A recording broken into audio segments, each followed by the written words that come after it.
हरे कृष्णा। आप सबका स्वागत है आज के इस सत्र में। आज हम करेंगे दूसरे अध्याय के 41वें श्लोक से। पिछले सत्र में दूसरे अध्याय के 40वें श्लोक तक किया था। तो आइए उससे पहले मंगलाचरण करते हैं। ओम अज्ञानतिमिरन्धस्य ज्ञानञ्जनशलाकया चक्षुरुन्मीलितं येन तस्मै श्री गुरुवे नमः। श्री चैतन्य मनोभीष्टं स्थापितं येन भूतले स्वयं रूप कदा मह्यं ददाति स्वपदान्तिकं। वन्देऽहं श्रीगुरुं श्रीयुतपदकमलं श्रीगुरून् वैष्णवांश्च श्रीरूपं साग्रजातं सगण रघुनाथान्वितं तं सजीवं साद्वैतं सावधूतं परिजनसहितं श्रीकृष्ण चैतन्यदेवं श्री राधा कृष्ण पादां श्री ललिता विशाखान्वितांश्च। हे कृष्ण करुणा सिंधु दीनबंधु जगतपते गोपेश गोपिकाकांता राधा कांता नमस्तुते। तप्त कांचन गौरंगी राधे वृंदावनेश्वरी वृषभानो सुते देवी प्रणमामि हरिप्रिये। वांछा कल्पतरुभ्यश्च कृपा सिंधुभ्यैव च पतितानां पावनेभ्यो वैष्णवेभ्यो नमो नमः। जय श्री कृष्ण चैतन्य प्रभु नित्यानंद श्री अद्वैत गदाधर श्रीवासादि गौर भक्त वृंदा। हरे कृष्ण कृष्ण कृष्ण हरे हरे हरे राम राम राम हरे हरे। मुखम करोति वांचालं पंगुम लंघयते गिरियत कृपातमहं वंदे परमानंद माधवम श्री गुरु दीनतारिणं श्री चैतन्येश्वरम। हरे कृष्णा। आप सबका स्वागत है। आज हम करने जा रहे हैं दूसरे अध्याय के 41वें श्लोक से। तो हमने दूसरे अध्याय के 40वें श्लोक में भगवान बता रहे हैं कि जो मेरी तरफ आता है और उसमें थोड़ा सा भी मेरी तरफ आता है तो उसमें मैं बहुत लोगों को उसमें आपको स्वल्पस्य धर्मस्य त्रायतो महतो भयात्, यानी मैं आपको पूरे भय से तार देता हूँ, है ना। कौन सा भय है? मृत्यु का भय। हर प्रकार के भय से मैं तार देता हूँ। अभी ऋषभ शर्मा जी, आपको आवाज़ आ रही है? If yes then just send me thumbs up. तो आइए हम शुरू करते हैं दूसरे अध्याय का 41वां श्लोक। आज है कि ये हमें ध्यान रखना है कि ये सेवा के कॉन्टेक्स्ट पे अभी चल रहा है, ठीक है। व्यवसायिका बुद्धि रेक है कुरु नंदन बहुशाखा ही अनंता च बुद्धय अव्यवसायी नाम। यानी भगवान कह रहे हैं कि जो इस मार्ग पर चलते हैं वे प्रयोजन में दृढ़ रहते हैं और उनका लक्ष्य भी एक होता है। हे कुरुनंदन, जो दृढ़ प्रतिज्ञ नहीं है उनकी बुद्धि अनेक शाखाओं में विभग रहती है। यानी भगवान यहाँ पे कहते हैं कि जो व्यक्ति, है ना, जो व्यक्ति मेरी सेवा करता है, मेरी भक्ति करता है ना, भगवान बता रहे सेवा कैसी होती है। जो व्यक्ति मेरी सेवा करता है और उसका लक्ष्य क्या होता है? उसका लक्ष्य क्लियर होता है कि मैं मेरा प्रेम पाना। परंतु जो व्यक्ति है ना सेवा नहीं करता, जो भक्ति नहीं करता, जो ज्ञान योगी है, ध्यान योगी है, उनका लक्ष्य क्लियर नहीं है, उनको पता नहीं है उनका लक्ष्य क्या है ना। यहाँ पर हमें भगवान बता रहे हैं अपना लक्ष्य ढूंढने के लिए क्या करना चाहिए, लक्ष्य को पाने के लिए क्या करना चाहिए। लक्ष्य को पाने के लिए हमें क्या करना चाहिए? हमारा जो ह्यूमन लाइफ का लक्ष्य है उसमें भगवान की सेवा करनी चाहिए। तो भगवान यहाँ पर बता रहे हैं कि जो मेरे ऐसे प्रति होता है, मेरे कृष्ण भावनामृत, मेरे भावनामृत होता है, ऐसा व्यक्ति दृढ़ निश्चय होता है और ऐसा व्यक्ति अत्यंत दुर्लभ रहता है, ठीक है। तो जो ज्ञान कांडी लोग होते हैं, ज्ञान योगी जो लोग होते हैं, वो भगवान की सेवा नहीं कर पाते और वो सिर्फ और सिर्फ क्या करते हैं? ध्यान योगी और ज्ञान योगी वो मुक्ति के लिए आगे बढ़ते हैं। और वो मुक्ति भी कौन सी? निराकार वाली मुक्ति, है ना। तो लेकिन भोगी जब भी है, जो भोगी भी होते हैं वो भगवान की सेवा नहीं करते, वो सिर्फ भोग करना चाहते हैं और ज्ञानी भी नहीं करते। परंतु जो भक्त होते हैं, भगवान श्री कृष्ण के भक्त हैं, वो भगवान की सेवा करते हैं। आइए इसका हम पर्पट पढ़ेंगे। क्या कहते हैं भगवान श्रील प्रभुपाद?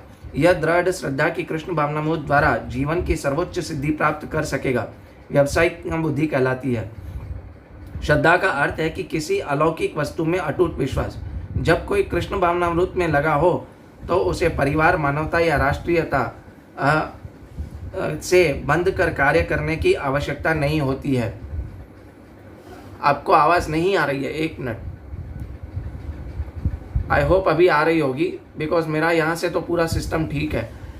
तो कृष्ण भावनामृत व्यक्ति का दृढ़ निश्चय ज्ञान पर आधारित है। वासुदेव सर्म इति स महात्मा सुदुर्लभ। यानी ऐसा व्यक्ति क्या है कि बहुत ही दुर्लभ है, अत्यंत दुर्लभ, जो भली भांति जानता है कि वासुदेव भगवान श्री कृष्ण समस्त कारणों के मूल कारण है। ईश्वर परम कृष्ण सच्चिदानंद विग्रह। जिस प्रकार वृक्ष की जड़ने सींचने पर ही पत्तियों टहनियों में जल पहुंच जाता है, उसी तरह कृष्ण भावनामृत होने पर प्रत्येक प्राणी की अर्थात अपनी परिवार की, समाज की, मानवता की सर्वोच्च सेवा करता है। यदि मनुष्य में कर्मों से कृष्ण प्रसन्न हो जाए तो व्यक्ति संतुष्ट होगा। देखिए, तस्मिन् तुष्टे जगत तुष्ट, यानी अगर हम भगवान श्री कृष्ण की सेवा करेंगे तो बाकी सब जगत ऑटोमेटिकली तुष्ट हो जाएगा, ठीक है। अभी भगवान अगले श्लोक में क्या कह रहे हैं? अगले श्लोक में भगवान कह रहे हैं कि अल्पज्ञानी मनुष्य वेदों के अलंकारिक शब्दों के प्रति अत्यधिक आसक्त रहते हैं, जो स्वर्ग की प्राप्ति, अच्छे जन्म, शक्ति इत्यादि के लिए विविध सकाम कर्म करने के संस्तुति करते हैं। इंद्रिय तृप्त तथा ऐश्वर्यमय जीवन की अभिलाषा के कारण वे कहते हैं कि इससे बढ़कर और कुछ नहीं है। अभी भगवान यहाँ पे अल्पज्ञानी कह रहे हैं, जो वेद पढ़ते हैं ना, जो वेदों के सार नहीं जानते और जो वेदों के अलंकारिक शब्दों में फंस जाते हैं, कर्मकांड में फंस जाते हैं, भगवान उनको क्या कह रहे हैं? अल्पज्ञानी कह रहे हैं। अल्पज्ञानी लोग व्यक्ति ही शास्त्रों का पूरा हिस्सा नहीं देख पाते, वेदों का पूरा हिस्सा नहीं देख पाते। वेदों का पूरा हिस्सा है कि भगवान की भक्ति करना। वेदों में सेक्शन है सेंस एंजॉयमेंट का, कि जैसे आप ये करोगे तो स्वर्ग की प्राप्ति होगी, अप्सराएं मिलेंगी, है ना, बहुत कुछ है सेंस एंजॉयमेंट के लिए वेदों में ये बातें। लेकिन लोग बोलेंगे कि ये वेदों में बातें आती क्यों हैं अगर इतनी इंपॉर्टेंट नहीं है तो? वेदों में इसलिए वो बातें आती है कि जो व्यक्ति भगवान के ऊपर श्रद्धा नहीं रखता है और उसको ये प्रलोभन दिया जाए कि तुम ये करोगे तो तुम स्वर्ग की तरफ जाओगे, तुम ये करोगे तो तुम्हें ये मिलेगा, है ना, डिफरेंट प्रकार का प्रलोभन दिया जाए, तो धीरे धीरे वेदों की तरफ आकर्षित होगा और धीरे धीरे वेद आगे पढ़ते जाएगा। तो वो क्या करेगा कि आगे समझ में आएगा कि उससे वेदों का मेन लक्ष्य ये नहीं है। वेदों का मेन लक्ष्य तो क्या है? भगवान की भक्ति करना है। वो इसलिए दिया गया है कि वेदों में भगवान के प्रति वेद पढ़ के उसमें उसकी श्रद्धा बढ़ाई जा सके, ग्रेजुअली वो हायर लेवल तक पहुंचे और भगवान की भक्ति कर सके। और भगवान की भक्ति कैसे होती है? निस्वार्थ भाव से होती है। लेकिन यहाँ पे भगवान जो वेदों की अलंकारिक भाषा से यानी सेंस एंजॉयमेंट तक ही वो हिस्से को ही देखते हैं और कुछ नहीं देखते, उनको भगवान ने यहाँ पे अल्पज्ञानी कह रहे हैं। देखते हैं अभी श्रील प्रभुपाद परपट में क्या लिख रहे हैं। साधारणतः सब लोग अत्यंत बुद्धिमान नहीं होते, वे अज्ञान के कारण वेदों के कर्मकांड भाग में बताए गए सकाम कर्मों के प्रति अत्यधिक आसक्त रहते हैं। देखिए बताया ना यहाँ पे, उन्हें भगवान स्वर्ग में जीवन का आनंद उठाने के लिए इंद्र तृप्ति करने का वाले प्रस्तावों से अधिक और कुछ नहीं, जहाँ मदिरा तथा तरुणियाँ उपलब्ध है और भौतिक ऐश्वर्य सर्वसामान्य है। यानी यहाँ पे बताया गया है कि जो व्यक्ति यही सोचता है कि वेदों में सिर्फ यही है और कुछ है नहीं, तो वो उन ऐसी वेदों की अलंकारिक भाषाओं से क्या होता है कि वो अटैच्ड हो जाता है और आकर्षित हो जाता है, और वो है ना, वो अल्पज्ञानी क्या है भगवान ने उन्हें। वेदों के कर्मकांड में के भाग में कहा गया है कि वे दूसरे शब्दों में जो लोग चतुर्मास का तप करते हैं वे अमर तथा सदैव सुखी रहने के लिए सोमरस पीने के अधिकारी हो जाते हैं। यहाँ तक कि वह पृथ्वी में कुछ लोग सोमरस के लिए अत्यंत इच्छुक रहते हैं, जिससे वह बलवान बने और इंद्रिय तृप्ति सुख पाने में समर्थ हों। ऐसे लोगों को भव बंधन से मुक्ति की श्रद्धा नहीं होती। यानी ऐसे लोग जो वेदों के अलंकारिक भाषा में होते हैं ना, उनको क्या श्रद्धा नहीं होती और उनको ये नहीं होता कि मैं है ना मुक्त हो जाऊं। उनको सिर्फ सेंस एंजॉयमेंट करना है, जन्म मृत्यु के चक्कर से मुक्त होने का कोई उनका इरादा नहीं होता, ठीक है। और जीवन में स्वर्गिक आनंद के अतिरिक्त और कुछ नहीं चाहते। कहा जाता है कि स्वर्ग में नंद का आनंद नामक अनेक उद्यान है, जिनमें देवी सुंदरी स्त्रियां संग का प्रचुर मात्रा में सोमरस उपलब्ध रहता है और ऐसा शारीरिक सुख निस्संदेह विषयी है। अतः वे लोग भौतिक जगत में स्वामी बनकर ऐसे भौतिक अस्थायी सुख के प्रति आसक्त रहते हैं। ऐसा सुख क्या है? टेम्पररी सुख है, उसके प्रति वो लोग क्या रहते हैं? आसक्त रहते हैं, ठीक है। अभी भगवान आगे श्लोक में बताएंगे कि ऐसे लोग क्या है, मतलब ऐसे लोग के बारे में और आगे बता रहे हैं कि भोग ऐश्वर्य प्रसक्ता नाम तय आपसत चेतसाम व्यवसायित्मिका बुद्धि समाधो न विद्यते। यानी भगवान बता रहे हैं कि जो लोग इंद्रिय भोग तथा ऐश्वर्य के प्रति अत्यधिक आसक्त होने से ऐसी वस्तुओं से मोहग्रस्त हो जाते हैं, उनमें मानो भगवान के प्रति भक्ति का दृढ़ निश्चय नहीं रहता। अभी एक्चुअली यहाँ पे दो शब्द भगवान ने बोले, भोग और ऐश्वर्य। भोग मतलब भगवान यहाँ पे बता रहे हैं, भगवान यहाँ पे बताना चाह रहे हैं कि लोगों का फोकस क्यों खराब होता है भगवान की भक्ति से। जो लोग भगवान की भक्ति नहीं कर रहे उनका फोकस क्यों खराब हो रहा है। एक तो भोग है यानी सेंस एंजॉयमेंट, और दूसरा है ऐश्वर्य यानी ऑपुलेंसेस। इन दोनों में प्रॉब्लम नहीं है, लेकिन प्रॉब्लम किस चीज़ में है कि इन दोनों से अटैच रह जाना, इन दोनों से आसक्त रहना, है ना, अटैचमेंट, इन दोनों से आसक्त रहना। अगर हमारा फोकस भक्ति में खराब होगा तो हम क्या सिर्फ और सिर्फ आसक्ति खराब होता है तो हमें पता लग जाना चाहिए कि हम सेंस एंजॉयमेंट और ऐश्वर्य के प्रति आसक्त हैं। जैसे हम लोग देखिए मोबाइल ले लिया, मोबाइल के प्रति आसक्त, किड्स के प्रति आसक्त, बच्चों के प्रति आसक्त, नेटफ्लिक्स, मूवीज़, हर एक के प्रति आसक्त, और हम ऐसे ऐश्वर्य छोड़ना नहीं चाहते। इवन उनके बारे में सोचना, है ना, वो भी आसक्ति है। तो भोग और ऐश्वर्य जो है वो खराब नहीं है, लेकिन इनके प्रति आप आसक्त रहते हो, है ना, ये सोचते हो मेरा है, तो उसमें क्या हो जाएगा कि हमारा, है ना, तो क्या होगा कि इसमें तुम्हारा फोकस खराब हो जाएगा। ऐसा व्यक्ति क्या है, सिद्धि प्राप्त नहीं कर सकता, वो व्यक्ति स्थिर बुद्धि वाला नहीं हो सकता, है ना। मतलब क्या है कि वो परेशान हो जाएगा, उसका फोकस खराब हो जाएगा। अभी देखते हैं श्रील प्रभुपाद इस तात्पर्य में क्या कह रहे हैं। समाधो न विद्यते, तो समाधि का अर्थ बता रहे हैं श्रील प्रभुपाद। समाधि का अर्थ है कि स्थिर मन। वैदिक शब्दकोश निरुक्ति के अनुसार सम्यज्ञ, जब मन आत्मा को समझने में स्थिर हो जाता है तो उसे समाधि कहते हैं। समाधि का दूसरा अर्थ क्या है आपको पता है? जो व्यक्ति चलते फिरते भगवान कृष्ण के बारे में सोचता हो, वो चलते फिरते भी क्या है, समाधि में है। वो हमेशा भगवान श्री कृष्ण के बारे में सोचता हो तो वो क्या है, वो व्यक्ति समाधि में है। जैसे श्रील प्रभुपाद, है ना, हर वक्त भगवान श्री कृष्ण के बारे में सोचते थे कि मैं भगवान श्री कृष्ण की सेवा कैसे करूं, प्रचार कैसे करूं, तो वो हमेशा समाधि में थे। हमारे जो भी इस्कॉन के जो बड़े बड़े गुरु महाराजेस हैं, वो दे आर ऑलवेज इन समाधि, क्योंकि वो हमेशा क्या करते हैं, भगवान श्री कृष्ण के बारे में सोचते हैं। जो इंद्रिय भोग में रुचि रखता है ना व्यक्ति, वो कभी समाधि में नहीं रह सकता। और जो व्यक्ति इंद्रिय भोग में रुचि रखते हैं, ऐसे लोग क्षणिक वस्तुओं में मोहग्रस्त होकर समाधि में कभी संभव नहीं है। देखिए प्रभुपाद भी यहाँ लिख रहे हैं कि ऐसे व्यक्ति कभी भी समाधि उनके लिए संभव नहीं है। माया के चक्कर में पड़कर वह न्यूनाधिक पतन को प्राप्त हो जाते हैं, उनका एक्चुअली फॉल डाउन हो जाता है। ठीक है, अभी 45वें श्लोक में भगवान क्या बता रहे हैं कि 45वें श्लोक में भगवान बता रहे हैं कि वेदों के मुख्यतः प्रकृति के 3 गुणों का वर्णन हुआ है। हे अर्जुन, इन तीनों गुणों से ऊपर उठो, समस्त द्वैतों और लाभ तथा सुरक्षा की सारी चिंताओं से मुक्त होकर आत्मपरायण बनो। यानी भगवान श्री कृष्ण भी यहाँ क्या कह रहे हैं कि इन तीनों गुणों से ऊपर उठो। तीनों गुणों से ऊपर कैसे उठोगे? जब मेरी अविविचारण भक्ति करोगे तभी तुम तीनों गुणों से ऊपर उठ जाओगे। और जब तुम तीनों गुणों से ऊपर उठ पाओगे तो तुम्हारी बुद्धि क्या होगी, वो स्थिर होगी। अभी भगवान यहाँ पे बता रहे हैं कि तुम स्थिर कैसे रह सकते हो। सारे भौतिक कार्यों में प्रकृति के तीनों गुणों की क्रियाएं तथा प्रतिक्रियाएं नियत होती हैं। इनका उद्देश्य कर्म फल होता है, जो भौतिक जगत में बंधन का कारण बनती है। ठीक है, यहाँ पे क्या भगवान बता रहे हैं कि हम जो भी करते हैं पाप पुण्य, वो क्या होता है कि वो सारे जो भी है कि है ना, वो ये बनते हैं, हमारे इसके कारण बनते हैं। तो जो भी व्यक्ति भगवान श्री कृष्ण के तीनों गुणों से भगवान श्री कृष्ण की भक्ति करता है, तो वो व्यक्ति क्या करता है कि वो व्यक्ति तीनों गुणों से ऊपर उठ जाता है। और वो भक्ति कैसी होनी चाहिए? अविभिचारण भक्ति होनी चाहिए। तीनों गुणों से ऊपर उठने का मतलब है कि भगवान कह रहे हैं कि मेरी बात सुनो, भगवत गीता पढ़ो। हमारे लिए ये है कि हम भगवत गीता पढ़ें और भगवान की बात सुने और भगवान की भक्ति करें। और जब भौतिक शरीर के अस्तित्व है तब तक भौतिक गुणों की क्रियाएं प्रकृति क्रियाएं होती रहती है।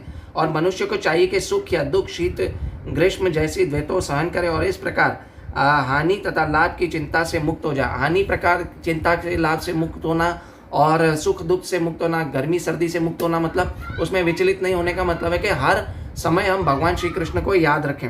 और जब मनुष्य कृष्ण की इच्छा पर पूर्णतः आश्रित रहता है तो वह दिव्य अवस्था को प्राप्त कर सकता है। यानी जब भगवान श्री कृष्ण की इच्छा पर कोई भी व्यक्ति रहता है तो व्यक्ति क्या कर सकता है, वो दिव्य अवस्था को प्राप्त कर सकता है। और वो तीनों गुणों से, कर्म फलों के बंधन से ऊपर उठ जाता है। अभी भगवान यहाँ पे मतलब बता रहे हैं कि तुम प्रैक्टिस करो, सेवा करने की प्रैक्टिस करो, भक्ति करने की प्रैक्टिस करो। ठीक है, अभी भगवान 46वें श्लोक में बोलते हैं, एक छोटे से कूप का सारा कार्य विशाल जल जलाशय में तुरंत पूरा हो जाता है। इस प्रकार वेदों के आंतरिक तात्पर्य जानने वालों के उनके सारे उद्देश्य सिद्ध हो जाते हैं। अभी भगवान यहाँ पे बहुत ही अच्छा एनालॉजी दे रहे हैं कि पुराने ज़माने में अगर आप देखो तो बहुत सारे कुएं हुआ करते थे, है ना। उन कुओं में क्या होता था, एक कुएं से भगवान का पानी लेके भगवान के लिए भोग बनाया जाता था, दूसरे कुएं से पानी निकाल के क्या स्नान किया जाता था, तीसरे कुएं से पानी निकाल के स्नान किया जाता था। तो अभी भगवान बता रहे हैं कि ये कुएं, है ना, सब पर्पस, अलग अलग पर्पस के लिए सब कुएं हैं। लेकिन एक नदी में अगर नदी से कोई भी पानी भरता है तो उसे नहाना भी है, सब कुछ हो जाता है, अपने सारे कार्य पूरे हो जाते हैं। तो इसी तरह भगवान यहाँ पे क्या बता रहे हैं कि डिफरेंट ये उदाहरण इसलिए बता रहे हैं कि जब भगवान बता रहे हैं ज्ञान कांड, कर्म कांड, उपासना कांड, इन सब में आपको फंसने की जरूरत नहीं है। जो भी व्यक्ति भक्ति में आता है तो उनके ये सारे प्रयोजन पूरे हो जाते हैं। और भक्ति ही क्या है, सारे वेदों और शास्त्रों का सार है। अभी हम इसका तात्पर्य पढ़ेंगे। श्रील प्रभुपाद भी यही बता रहे हैं तात्पर्य में कि वेदों में कर्मकांड विभाग में वर्णित अनुष्ठानों एवं यज्ञों का ध्येय आत्म साक्षात्कार के क्रमिक विकास का प्रोत्साहन करता है। इससे क्या होता है कि क्रमिक विकास होता है ना, कर्मकांड में धीरे धीरे क्रमिक विकास होता है। लेकिन हम क्रमिक विकास से क्यों जाएं, डायरेक्ट हम सीढ़ियों से ऊपर क्यों चढ़ें, हम लिफ्ट से सीधा ऊपर जाएं और भगवान की भक्ति करें। तो मतलब हम भक्ति का डायरेक्ट मार्ग अपनाएं तो हमें इन सब कर्मकांड, उपासना कांड, ज्ञान कांड की कोई ज़रूरत नहीं है। ठीक है। और जब मनुष्य इतना बुद्धिमान तो होना चाहिए कि केवल अनुष्ठानों के प्रति आसक्त न रहकर वेदों के उद्देश्य को समझे और आधिकारिक इंद्रिय तृप्ति के लिए ही स्वर्गलोक जाने की कामना ना करे। यानी वेदों के अलंकारिक शब्दों से प्रभावित ना होके वेदों का एक्चुअली मेन लक्ष्य समझे। जो वेदों का मेन लक्ष्य क्या है, भगवान श्री कृष्ण की भक्ति करना, भगवान श्री कृष्ण की सेवा करना। ये पूरा कॉन्टेक्स्ट चल रहा है भगवान श्री कृष्ण की सेवा के ऊपर। ठीक है। इस युग में सामान्य व्यक्ति के लिए न तो वैदिक अनुष्ठानों के समस्त विधि विधानों का पालन करना संभव है और न ही वेदांत तथा उपनिषदों का सर्वांग अध्ययन करना सहज है। यानी भगवान यहाँ पे श्रील प्रभुपाद बता रहे हैं कि आप पूरे वेद नहीं पढ़ सकते, क्योंकि सारे वेदों और उपनिषदों का सार क्या है, भगवत गीता। भगवान ने पूरा सारे वेदों का सार इसमें दे दिया है। तो आप सब कुछ ना पढ़ें और सिर्फ भगवान की भक्ति करें और भगवत गीता पढ़ें, उसको समझें और अपनी लाइफ में उतारें, तो आप क्या बन जाएंगे, आप जीवन के जो चरम लक्ष्य है भगवान धाम, भगवत प्रेम, वो आप प्राप्त कर सकते हैं।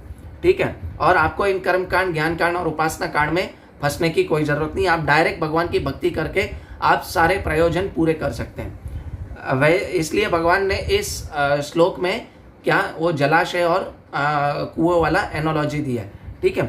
अभी अगला श्लोक आता है। इस श्लोक बहुत ही महत्वपूर्ण श्लोक है इस भगवत गीता का, लेकिन बहुत लोग इस श्लोक को है ना उल्टे तरीके से लेते हैं और उसका गलत मतलब निकालते हैं। पहले हम उसका श्लोक पढ़ेंगे और उस श्लोक का हम अनुवाद पढ़ेंगे और उसका लोग उल्टा मतलब क्या निकालते हैं वो भी हम पढ़ेंगे।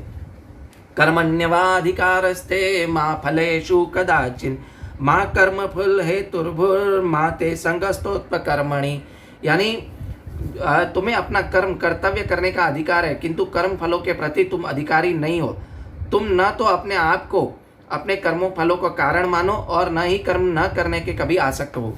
यानी अभी भगवान यहाँ पे क्या बता रहे हैं कि इस श्लोक का क्या है अर्थ। एक्चुअली तुम्हें कर्म करने का अधिकार है और लेकिन फल पे तुम्हारा अधिकार नहीं है। लेकिन बहुत लोग है ना, मूर्ख लोग क्या निकालते हैं, कर्म किए जा, फल की इच्छा मत कर।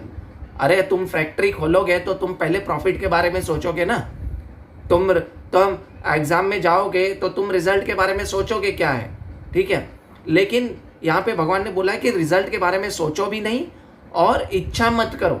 ऐसा नहीं बोला इच्छा मत करो, भगवान ने बोला कर्म के फल के ऊपर तुम्हारा अधिकार नहीं है। यानी फल तो तुम्हें मिलेगा लेकिन तुम्हें उसका अधिकार नहीं है। और कर्म न करने में, अभी इसमें हम धीरे धीरे से एक एक लाइन को समझेंगे। कर्म के फल पे अधिकार यानी आउटकम पे अधिकार नहीं है। तुम उसके बारे में सोचोगे ज़्यादा तो तुम मिस्टेक्स करोगे और क्या करोगे कि मिस्टेक्स करोगे तो तुम क्या होगे कि तुम अपने कर्तव्य से विमुख हो जाओगे। जैसे एक व्यक्ति है किसी भी एग्ज़ाम देता है तो वो 100% अपनी एनर्जी एग्ज़ाम देने में लगाता है, पढ़ाई में लगाता है, और दूसरा व्यक्ति है वो 50% अपनी एनर्जी पढ़ाई में लगा रहा है और 50% रिजल्ट के आउटकम यानी थिंकिंग पे लगा रहा है। तो किसका रिजल्ट बेटर आएगा? जो व्यक्ति 100% एनर्जी लगा रहा है उसका रिजल्ट बेटर आएगा, क्योंकि उसको पता है इसका फल मिलेगा, लेकिन इसका फल भगवान के ऊपर छोड़ देता है, अधिकार नहीं है। और जो 50% एनर्जी लगा रहा है वो क्या कर रहा है, वो थिंकिंग पे टाइम वेस्ट कर रहा है। और इसका मतलब है कि भगवान फल नहीं देंगे? नहीं, भगवान फल देंगे। क्यों? और भगवान फल पे अधिकार नहीं रखेंगे और फल हम भगवान को अर्पण करेंगे तो क्या होगा कि है ना, जो वो फल है वो फल जो है वो भगवान अच्छा फल देंगे। आपको उसके ऊपर सोचने की ज़रूरत नहीं है, अधिकार है ही नहीं, क्योंकि आउटकम आपके हाथ में नहीं है। वो आप क्या करोगे, वो भी आप भगवान को अर्पण करोगे और आउटकम के ऊपर आपका अधिकार भी नहीं है। बहुत सारे लोग बोलेंगे कि अभी आउटकम पे अधिकार नहीं है तो मैं कर्म क्यों करता हूँ, मैं कर्म करने बिना ही रह सकता हूँ। तो यहाँ पे कर्म से आसक्त ना हूँ, कर्म करने से भी आसक्त नहीं रहूँगा, छोड़ो मैं कर्म करता ही नहीं हूँ। लेकिन भगवान ने आगे क्या बोला कि तुम ना ही कर्म न करने से आसक्त रहो, यानी कर्म नहीं करना है ऐसा सोचो भी मत। क्यों? क्योंकि जब तुम्हें वो फल मिलेगा जिस पे तुम्हारा अधिकार नहीं है, वो जब तुम मुझे अर्पण करोगे तो वो क्या होगा, मैं तुम्हें वो फल एज अ कृपा, एज अ प्रसाद तुम्हें दूंगा, है ना। यस्य प्रसादात, है ना, यस्य प्रसादात भगवत प्रसाद हो, है ना। भगवान क्या करेंगे, वो प्रसाद रूपी आपको प्रसाद देंगे, कृपा देंगे, ठीक है। कर्म के फल के ऊपर हमारा अधिकार नहीं है। जैसे हम है ना, एक दो बच्चे हैं स्कूल में जाते हैं और हम हमारा खुद का एग्जाम्पल है, हम कोई स्कूल में जाते थे तो हम एग्ज़ाम लिख के आते थे और वापस जब भी हम एग्ज़ाम का रिजल्ट क्या हमारे हाथ में है, हम अपना रिजल्ट चेक कर सकते हैं? नहीं चेक कर सकते। क्यों? क्योंकि वो रिजल्ट हमारे हाथ में है ही नहीं, है ना। हमारे हाथ में क्या है, सिर्फ और सिर्फ कर्म करना, और वो भी किसके लिए, भगवान श्री कृष्ण के लिए। तो हमें कर्म के फल के प्रति आसक्त नहीं रहना है और कर्म का फल के ऊपर हमारा अधिकार नहीं है, और क्या है, कर्म न करने के ऊपर भी हमें आसक्त नहीं रहना चाहिए। तो ये तीनों चीज़ें देखनी चाहिए। तो भगवान यहाँ पे बता रहे हैं, अतएव भगवान अर्जुन को फलासक्ति से रहित होकर कर्म करने के रूप में युद्ध करने की आज्ञा दे रहे हैं। यानी तुम जीतोगे हारोगे वो तुम्हारे ऊपर नहीं है, वो मैं डिसाइड करूंगा, आउटकम मैं डिसाइड करूंगा। और जब भगवान आउटकम डिसाइड करेंगे, जब भगवान के लिए कार्य कर रहे हो और जब भगवान आउटकम डिसाइड करते हैं, तो वो क्या आउटकम बहुत ही अच्छा होता है। और वो आउटकम क्या है, हमें भगवान को ही देना है, भगवान को अर्पण करना है, और भगवान उसको क्या करेंगे, एज अ कृपा हमें वापस देते हैं। उसका युद्ध से विमुख होना आसक्ति का दूसरा पहलू था। ऐसी आसक्ति से कभी मुक्ति के पथ की प्राप्ति नहीं होती, और आसक्ति चाहे सकारात्मक हो या निषेधात्मक या बंधन का कारण बनती है।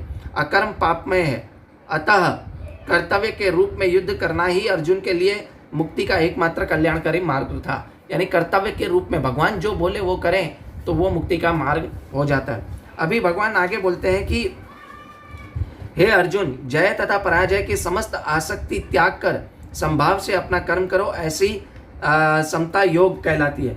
अभी भगवान बोल रहे हैं कि if you think about outcome, तो क्या होगा, तो तुम योग में स्थित नहीं रह पाओगे। क्योंकि इवन भक्ति में जब हम भगवान की भक्ति करते हैं, प्रेम जागृत करना नहीं कर पाऊंगा ये भी सोचेंगे, तो भी क्या होता है कि हम उसके बारे में सोच रहे हैं, तो हम भक्ति में स्थिर नहीं रह सकते। तो हमें क्या करना है, भक्ति में भगवान श्री कृष्ण के वर्ड में विश्वास होना चाहिए, भक्ति में विश्वास होना चाहिए कि कृष्णा अश्योरेंस कर रहे हैं ना, कि क्या, कि स्वल्पस्य धर्मस्य त्रायतो महतो भयात्, कि मैं तुम्हें भय से त्याग कर दूंगा। हमें भगवान के ऊपर विश्वास होना चाहिए, है ना। तो ये स्थिति जब हम भगवान के ऊपर सब कुछ छोड़ देते हैं और भगवान के लिए कार्य करते हैं, तो ये स्थिति क्या, योग की स्थिति कहलाती है। कृष्ण अर्जुन से कहते हैं कि वह योग में स्थित होकर कर्म करें। और योग है क्या, योग का अर्थ है कि सदैव चंचल रहने वाली इंद्रियों को वश में रखते हुए परम तत्व मन को एकाग्र करना, है ना। यानी मन को भगवान श्री कृष्ण में लगाना। और वो कैसे होगा, जब हम इंद्रियां भगवान की सेवा में लगाएंगे तभी मन भगवान में लगेगा, ठीक है। और परम तत्व कौन है, भगवान ही परम तत्व है। और चूंकि वे स्वयं अर्जुन को युद्ध करने के लिए कह रहे हैं, अतः अर्जुन को युद्ध के फल से कोई सरोकार नहीं होना चाहिए। और यह जय तथा परिजय के लिए विचारणीय है। अर्जुन तो बस श्री कृष्ण के निर्देश अनुसार कार्य करना चाहिए। अभी हमारे सामने तो कृष्ण नहीं खड़े, तो हमें कैसे पता चलेगा कि हमें भगवान श्री कृष्ण के अनुसार कार्य करना चाहिए। तो हमें भगवत गीता पढ़नी चाहिए, और हमें क्या करना चाहिए कि हमें जो है वो गुरु के पास जाके, हमें श्री कृष्ण के जो प्रतिनिधि हैं, प्रामाणिक गुरु के पास जाके हमें पता चलना चाहिए कि हमारे लिए भगवान ने क्या कहा है, ठीक है। और कृष्ण का निर्देश पालन ही वास्तविक योग, और इसका अभ्यास कृष्ण भावनामृत नामक विधि द्वारा किया जाता है। एकमात्र कृष्ण भावनामृत माध्यम से ही स्वामित्व का भाव परित्याग किया जा सकता है, ठीक है। अभी हे धनंजय, भक्ति के द्वारा समस्त कर्मों से दूर रहो और उसी भाव से भगवान की शरण करो। जो व्यक्ति अपने सकाम कर्म फलों को भोगना चाहता है वे कृपण है। अभी भगवान बता रहे हैं यहाँ पे, जो अपने सकाम कर्मों के फल भोगना चाहता है, एंजॉय करना चाहता है, वे कंजूस हैं। कृपण मतलब कंजूस, ब्राह्मण मतलब ये कृपण जो है वो ब्राह्मण का उल्टा है। तो ब्राह्मण जो होता है वो क्या करता है कि सबके लिए संभाव रहता है और सबको भगवत ज्ञान देता है, भगवान के प्रति बताता है। और कृपण तो अपने क्या करता है, जो भी सेंस एंजॉयमेंट है वो करना चाहता है, तो वो कृपण है, कंजूस है, ठीक है। बुद्धि युक्त तो जहाँ भक्ति में संलग्न मनुष्य इस जीवन से अच्छे तथा बुरे कार्यों में अपने आप को मुक्त कर लेता है। अतः योग के लिए प्रयत्न करो, क्योंकि सारा कार्य कौशल यही है। अभी भगवान यहाँ पे बता रहे हैं कि, है ना, भगवान यहाँ पे बता रहे हैं कि पाप और पुण्य से ऊपर उठो, पाप और पुण्य से ऊपर उठो। पुण्य भी करोगे तो तुम्हें क्या होना चाहिए कि भोग करने के लिए वापस आना पड़ेगा, और जब भोग करने के लिए वापस आना पड़ेगा तो तुम्हें पुण्य के जो फल है वो भोग करोगे तो तुम्हारा अच्छे खानदान में जन्म होगा, रिच फैमिली में जन्म होगा, और तुम पुण्य भोग करते रहोगे। और जब वो भोग करते करते तुम क्या करोगे, पाप कर बैठोगे, शराब पियोगे, मदिरा मतलब मांस मच्छी खाओगे, सब करोगे, तो वो पाप पुण्य को भोग करते करते तुम पाप करोगे, तो फिर क्या करोगे, फिर तुम नरक में जाओगे। तो ये स्वर्ग और नरक और उच्चतर से लेके निम्न लोक तक हमारा क्या चलता रहेगा, पाप और पुण्य का फल। तो हमें इन पाप और पुण्य से ऊपर उठना है ना। तो हमें पुण्य भी नहीं करना चाहिए। एक भक्त के लिए पुण्य भी पाप है, क्योंकि वो क्या है, एक पाप जो है वो जहर है, पॉइजन है, और पुण्य क्या है, वो शुगर कोटेड पॉइजन है। दोनों ही पॉइजन है, पाप और पुण्य, ठीक है। अतः इस तरह भगवत भक्ति में लगने के रहकर बड़े बड़े ऋषि मुनि अथवा भक्तगण अपने आप को इस भौतिक संसार में कर्म फलों से मुक्त कर लेते हैं। इस प्रकार वे जन्म मृत्यु के चक्कर से छूट जाते हैं और भगवान के पास जाकर उस अवस्था को प्राप्त करते हैं जो समस्त दुखों से परे है। अगर हम पाप और पुण्य दोनों को भोगने से हम ऊपर उठ पाएंगे, बिजी हो जाएंगे, तो भगवान की तरफ नहीं उठ पाएंगे। जब हम भगवान की तरफ देखेंगे, भगवान की तरफ उन्मुख होंगे, तो हम पाप और पुण्य से ऊपर उठ जाएंगे, ठीक है। अभी एक 52वें श्लोक में भगवान क्या कह रहे हैं कि जब तुम्हारी बुद्धि मोह रूपी सघन वन को पार कर जाएगी तो तुम सुने हुए तथा सुनने योग्य इन सब प्रतीक से इनके प्रति अन्य मनस्क हो जाओगे। यानी भगवान का कहना का मतलब है यहाँ पे कि जब भगवत गीता सुन लोगे तुम, भगवत गीता हम जब सुन लेंगे तो उसके बाद सुनने लायक कुछ ही नहीं रह जाता और हायर टेस्ट मिल जाता है, और बुद्धि क्या होती है, वो मोहग्रस्त नहीं रह जाती। अभी 53वां आज का आखिरी श्लोक है, उसमें भगवान कह रहे हैं कि जब तुम्हारा मन वेदों की अलंकारिक भाषा से विचलित न होकर वह आत्म साक्षात्कार की समाधि में स्थिर हो जाता है, तब तुम्हें दिव्य चेतना प्राप्त हो जाएगी। यानी भगवान यहाँ पे कह रहे हैं कि जो कर्म कांड में नहीं फंसेगा, वेदों की स्वर्ग के सुख में नहीं फंसेगा, वेदों के अलंकारिक भाषाओं में नहीं फंसता, जो ऐसा व्यक्ति उनसे ऊपर उठ जाता है, तो ऐसा व्यक्ति क्या दिव्य योग को प्राप्त, दिव्य चेतना को प्राप्त करता है, योग को प्राप्त करता है, सुख को प्राप्त करता है, ठीक है। जो कर्मकांड क्या है, कर्मकांड हमने देखा कि टेम्पररी सुख है, उसमें नहीं फंसना चाहता कोई, वो जड़ व्यक्ति वो उसमें नहीं फंसता है, जड़ सुख में। फिर दूसरा होता है ज्ञान कांड, निराकार वाला, तो निराकार में वापस आना पड़ता है, क्योंकि वो सुख तो है, सुख नहीं है, वो क्या है, वो भी टेम्पररी है, हालांकि वो वापस आ जाता है, ठीक है, निराकारवादी, लेकिन वो लंबे समय तक रहता है, लेकिन आता वापस है, वो भी टेम्पररी है। क्यों? क्योंकि उसमें रस नहीं है, आदान प्रदान नहीं है, ठीक है, भक्ति की तरह। और भक्ति क्या, भक्ति योग क्या है, गोलोक वृंदावन में जाता है, वैकुंठ धाम में जाता है, वहाँ पे परमानेंट सुख मिलता है ना। भगवान ने कहा है ना, न तद्भासते सूर्यो न शशांक न पावक यद गत्वा न निवर्तन्ते तद्धामम परमम। ऐसा व्यक्ति जो मेरे पास आता है, मेरे धाम में आता है, वो व्यक्ति कभी वापस नहीं आता। तो भक्ति योग से हम क्या है, भगवान को समझ सकेंगे और भगवान के पास जा सकेंगे। इसका तात्पर्य पढ़ेंगे और फिर हम आज का इसको अंत करेंगे आज के इसका। तो कोई समाधि में है, इसका कथन अर्थ यह होता है कि वह पूर्णतः कृष्ण भावना भावित है ना। समाधि का मतलब क्या है, जो व्यक्ति कृष्ण भावना भावित है, अर्थात उसे पूर्ण समाधि ब्रह्म परमात्मा तथा भगवान को शाश्वत भगवान को प्राप्त कर लिया है। आत्म साक्षात्कार सर्वोच्च सिद्धि का यह जान लेना है कि मनुष्य कृष्ण का शाश्वत दात है और उसका एकमात्र कर्तव्य कृष्ण भावनामृत में सारे कर्म करना है। जो भी कार्य करना है कृष्ण भावनामृत में करना है। और कृष्ण भावनामृत व्यक्ति या भगवान के एक निष्ठ भक्त न तो वेदों की अलंकारी वही वाणी से विचलित होना चाहिए और न ही स्वर्ग के उद्देश्य के सकाम कर्मों से प्रवृत्त होना चाहिए। ऐसे व्यक्ति को वेदों की अलंकारिक भाषाओं से आसक्त नहीं रहना चाहिए और उस प्रकार से कार्य न कर कर भगवान कृष्ण भावनामृत कार्य करना चाहिए। तो हरे कृष्णा। मैं क्षमा चाहता हूँ कि बीच में ये फेसबुक का जो लाइव सेशन है वो टूट के तो मुझे फिर से कनेक्ट करना पड़ा था, तो मुझे क्षमा कीजिएगा और कृपया मुझसे कोई भी गलती हो तो मुझे क्षमा कीजिएगा। और मैं सिर्फ और सिर्फ अपने गुरु महाराज को और श्री प्रभुपाद को और भगवान श्री कृष्ण को प्रसन्न करने के लिए कर रहा था, हालांकि मैं इस योग्य नहीं हूँ, तो कृपया मुझे क्षमा कीजिएगा। कुछ भी गलती हो गई हो तो वांछा कल्पतरुभ्यश्च कृपा सिंधुभ्यैव च पतितानां पावनेभ्यो वैष्णवेभ्यो नमो नमः। अनंत कोटि वैष्णव वृंद। कृष्णा।